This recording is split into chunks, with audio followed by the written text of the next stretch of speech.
Yes, what's going on, Pete's man? We are back in the building. You know the vibes and the ties already, guys. We're here for a Manchester City transfer news. You guys can already see the thumbnail. You probably already seen the news if you follow Fabrizio on Twitter. Rodrygo, man. It does look like Manchester City might be in for him. Not even might be, they are in for him. If I'm being totally honest with you. Listen, Rodrygo, first and foremost, he's a good player. He's a really, really good player. Obviously, it's one of those, isn't it? He's in a team where you got Mbappe, you got Vinicius, you got Jude Bellingham, you got all of these like top stars, man. So someone's got to go, I guess, you know what I mean? And Madrid still need to, you know what I mean, do what they need to do moving forward. But Manchester City are considering the move for Rodrygo after imminent exit. So that's obviously a key thing. Grealish gone, McAtee gone, and Savinho can leave. Obviously, we'll talk about that in a moment. And Man City see Rodrygo as a dream target. Guardiola is a big fan.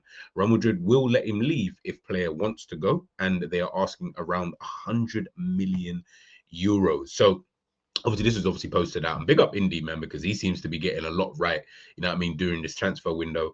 Apparently he's demanding 290k a week to make the switch from Real Madrid to the Premier League. Rodrygo's agent is apparently traveling to England this week to meet with 2 or 3 Premier League teams to see what options are available for his client. I mean, listen, man, if if Man City get Rodrygo, and I've said this before, even when Liverpool linked with him, Arsenal linked with him, we've done videos talking about him anyway. But there's just something different with Pep Guardiola and Manchester City. So when they get these type of players, yeah, it's going to be problematic. You just know that this might not turn out good for the rest of us. Now we're talking about a player who obviously got 14 goals last season and 11 assists. Calm numbers, you know what I mean? Could be better, of course. Is it the top kind of numbers? No. Do I expect Manchester City to go out and sign wingers who score goals like that? Not really. I mean, Sterling, Mahrez, they kind of had to turn into those. They were kind of already there, but they had to turn into the real monsters that they kind of turned into later on. We've seen with Doku, we've seen with Savinho already. They're not guys who are providing them crazy numbers. Now, obviously, Pep Guardiola has looked at this and said, yo, we need better numbers. Do you know what I mean? Because we can't continuously keep trying to rely, obviously, on Erling Haaland. If he picks up an injury and all of these kind of things, it might not be good for us. So having a player like Rodrygo, you can see with the heat map just below his picture there, play left, he can play right. Now, whether he's calm with playing whatever position, I don't really know, because in my mind, that was the big issue with Rodrygo. Is it's because he's playing on that right-hand side when he wants to play on the left-hand side. But obviously they've got Vinicius on that side, or Mbappe likes to drift out there. So he's got to kind of just deal with playing on that right-hand side. No worries. If you go to Manchester City, I don't know where they're going to play you. They could play you on the left, they could play you on the right. Obviously, they got Marmoush in the team as well. It's good problems, obviously, and it's a lot of money. And Man City, I don't know, they're not really a team that I look at and think, yeah, they're just going to splash that. It sounds dumb, innit? Because it's Manchester City and we've seen them splash cash, right? But they've walked away from a lot of deals. Do you know what I mean? Like, they've walked away from like deals like for Verts and stuff like that. Yes, we can say, yeah, Liverpool, he didn't want to go there, blah, blah, blah. But I also do look at that and say, as much as he chose Liverpool, and we can say that as Liverpool fans, that's fine. But I do think Man City did also look at the price and was like, I don't know. Do you know what I mean? Now, whether that was just because they have other targets in mind, obviously they ended up getting Shirky, who's obviously another baller as well. They've got Reinders. I mean, they've spent their money a bit more wisely this time. Usually, they go out and spend quite like a hefty amount. Jack Grealish, for example, on one player. So, but they've kind of spread that amount, across different players in different positions. Someone like Rodrygo, again, as we said, you can see here, played left, played right, can play up front. Yeah, I don't know, man. I don't know. It'll be an interesting one. I think it will really just come down to the fee. I think he'll gladly go to Manchester City, play for Pep Guardiola. I mean, who wouldn't, kind of thing. So yeah, I don't envisage this being too much of an issue unless the fee is just mad and they're just not on trying to pay it. I think that'll be the only way where I see that Manchester City won't sign a Rodrygo. Does that mean they're going for someone else? Who knows? Obviously, we'll just have to, wait and see on that. And it's interesting because, I was looking at this, right? Oh, mate. So obviously this is like the as it Anfield sector. Obviously, they posted this out. This is the Premier League backup front threes as things stand. Obviously, this is as of today's date, right? So obviously, you see Liverpool's, Man City's, Chelsea's, and Arsenal's. Obviously, we had this debate already on screen with myself and Savage and Dean. You guys pick. You know what I mean? Like these are the front three. Like these are the backup options for each team, right? Throw in Rodrygo if you want in the mix, in whether you start him or don't start him or whatever. Let's say you throw in Rodrygo and I don't know, you take out, I don't know who's in their starting lineup, but I don't know, take out someone from that starting lineup and then maybe throw Rodrygo in there, put that person into here, however you want to do it. These are the backups at the moment as we've got at this current moment in time. You guys pick and you decide who's the worst, who's the best, who's the whatever kind of thing. I think looking at it, it's between, obviously, it's only between Chelsea and Manchester City.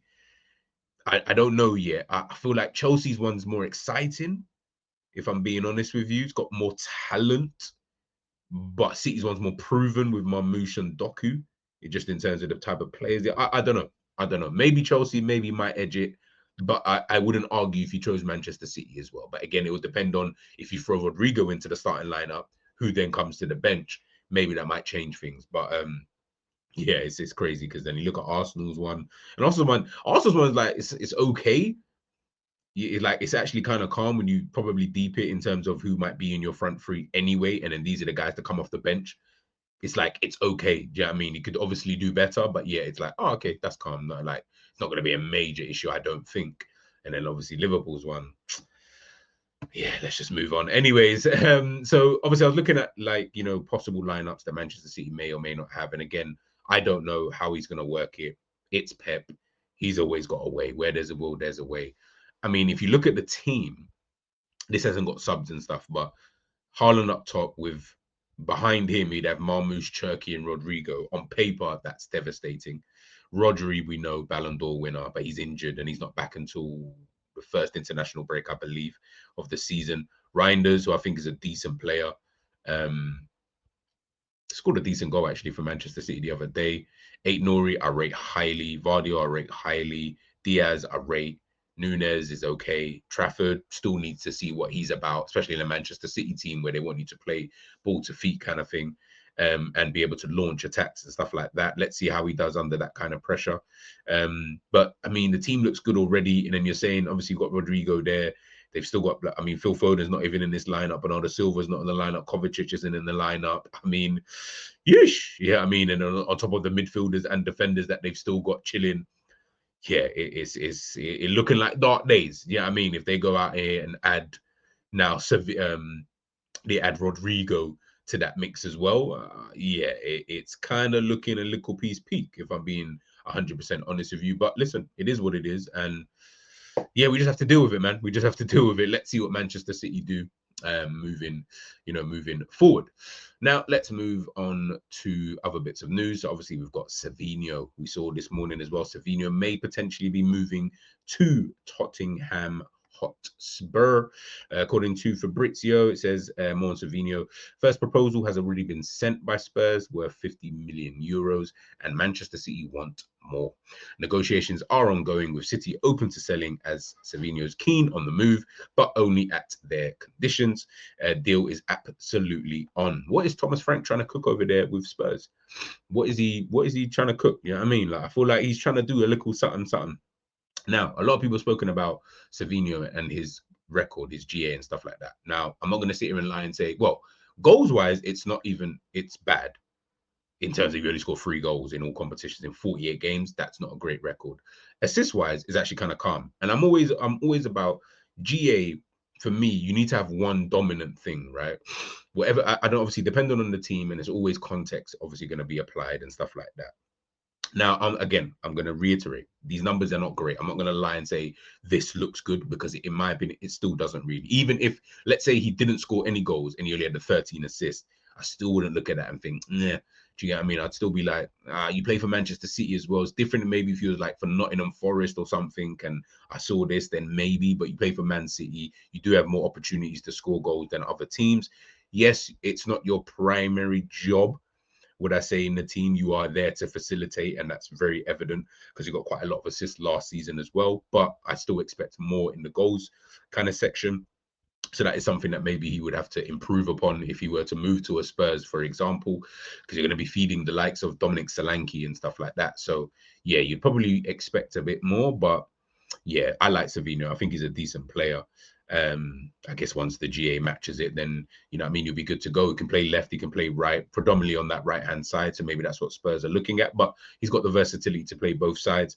I am a bit more shocked that Pep Guardiola is kind of just calm with him going. I am shocked a little bit by that one, but Pep is Pep. We know what he's on. We know what he's about. Do you know what I mean? He's on. Yeah, you've done your job. You've done okay. I maybe need something different. I mean, if you can swap Savinho for Rodrygo, then okay, it makes sense. Do you get what I'm saying? If you don't, then that's where I'm going to be like, yo, Pep, you might be a little bit light in that kind of department, depending on obviously what you then do. But it's Pep Guardiola. I trust they'll be able to, you know, get it right. But yeah, Savinho to Tottenham, man, that could be on very, very soon. So it'll be interesting to see how that obviously goes on. Now, last but not least, just little bits of news roundup, should I say, from Manchester City. Nottingham Forest are apparently closing in on James McAtee deal with Manchester City. Agreement at the final stages for a fee in excess of 20 million. Forest confident to get it done. Here we go, is expected soon. I like, again, McAtee's a decent player. You know what I mean? He's actually a decent player. And the fact that they're able to get 20 mil for him hasn't really obviously made his mark at Manchester City. Understandable. Forest looking obviously in Europe now, so they're looking to kind of progress forward. He might be a good little option for them. It'll be interesting to see kind of how he does. Obviously, a bit more game time as well. So let's see with that kind of development. Jack Grealish to Everton. Here we go, is done and dusted. Loan deal agreed with Manchester City and medical booked for later today. Grealish obviously said yes to Everton project, and he's now set to complete his move in the next 24 hours. New addition for David Moyes. Now, Grealish is such an interesting one. He's really, really interesting because I would say his time in Manchester City has been underwhelming, especially after that big £100 million move. Now, obviously, he doesn't pick the price, but ultimately, that's what you cost.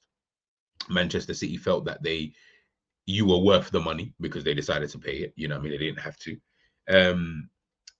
I felt like he was a better player at Aston Villa.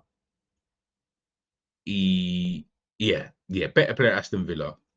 He's shown glimpses for Manchester City, but ultimately, and more so, especially I think in the season that they won the treble, I want to say, he was really important in that season. Towards like the back end of the season, he was really, really good.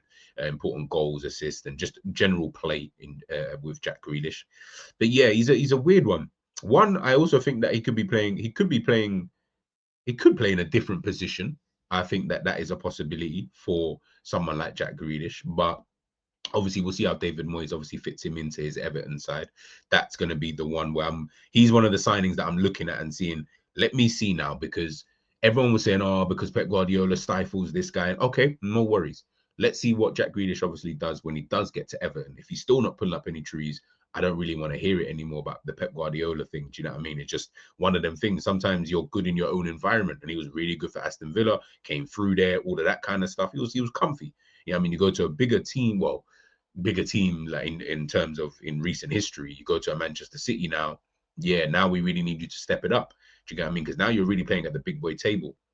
Don't really feel like he really stood up and could be counted, if I'm being honest with you. And yeah, with all the off-field stuff as well. Again, I don't really want to bring that into the football stuff, but with all the off-field stuff that had gone on with Jack Grealish, yeah, maybe a fresh kind of start would be good enough. You know what I mean, for you. So let's kind of see, how that kind of goes on. But yeah, in regards to that is all of the news. Oh no, tell a lie, we have got one more. How can I forget this one? And that is Xavi Simons. Now, apparently, I don't know if this is really true. I'd rather wait and see on this one, but I saw it anyway. I thought, let me fry it in. With the likely departure of Savinho, the citizens have re-established contact with super agent Ali Barat in an attempt to lure Xavi away from Chelsea. On the Chelsea side, talks are still on. Nothing changes. Ongoing discussions and mutual interest to finalize a deal. Wait and see. So Manchester City could potentially be in this race for Xavi Simons as well. Do they need him? I mean, the thing with Pep, yeah, for Liverpool, yeah, I always complain about when we sign players, yeah, we always put them in like different positions and it's like square pegs, round holes. With City and Pep, I can't say that because I don't really know what position he's going to play anyway. Pep has an idea in his head clearly of, yeah, if I get Javi Simons, maybe he can play his right side today.